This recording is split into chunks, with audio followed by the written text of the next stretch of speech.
पिता व लेकीच्या प्रेमळ नात्याला काळीमा फासणारी घटना अकोला जिल्ह्यातील कुरुम परिसरात घडली। 14 वर्षांच्या दिव्यांग अल्पवयीन मुलीच्या अब्रूचे जन्मदात्या बापानेच धिंडवडे काढले। 42 वर्षांचा नराधम पिता सतत 2 वर्षांपासून आपल्या दिव्यांग मुलीवर अत्याचार करत होता। विशेष म्हणजे या संदर्भात मुलीने आपल्या आईला माहिती दिली होती, परंतु आईने या गोष्टीवर विश्वास ठेवला नाही। बाप असं कृत्य करू शकत नाही असं आईचं म्हणणं होतं।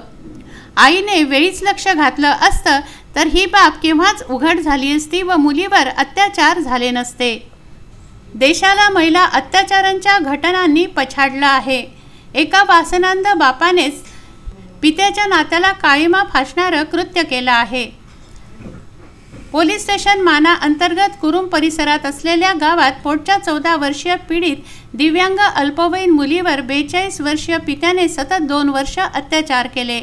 शाळेला सुट्टी असली किंवा पीडित मुलीची आई तसंच कुटुंबातील सदस्य शेतावर कामावर निघून गेले की घरी कुणीही नसल्याचा संधी साधून हा वासनांध बाप आपल्या पोटच्या मुलीवर अत्याचार करत असे। हा प्रकार नित्याचाच होता।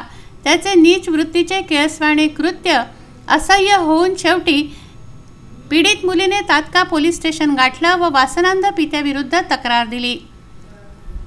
अल्पवयीन पीडित बालिकेच्या फिर्यादीवरून आरोपी पित्याविरुद्ध पोस्को कायद्यान्वये गुन्हा दाखल करण्यात आला आहे। माना पोलीस ठाण्याचे ठाणेदार संजय खंडारे व त्यांचे सहकाऱ्यांनी घटनास्थळ गाठलं व वासनांध पित्याला अटक केली आहे। जिल्हा पोलीस अधीक्षक अमोघ गावकर व उपविभागीय पोलीस अधिकारी डॉक्टर अर्जुन भोसले यांच्या मार्गदर्शनाखाली माना पोलीस ठाण्याचे ठाणेदार संजय खंडारे व त्यांचे सहकारी तपास करत आहेत। विशेष म्हणजे ठाणेदार संजय खंडारे यांनी बालहक्क संरक्षण मोहिमेअंतर्गत बालकांचे संरक्षण व अत्याचाराविषयी मार्गदर्शन केलं होतं। यातून प्रेरणा घेऊन या पीडित बालिकेने पोलीस ठाण्यात तक्रार दाखल केली आहे।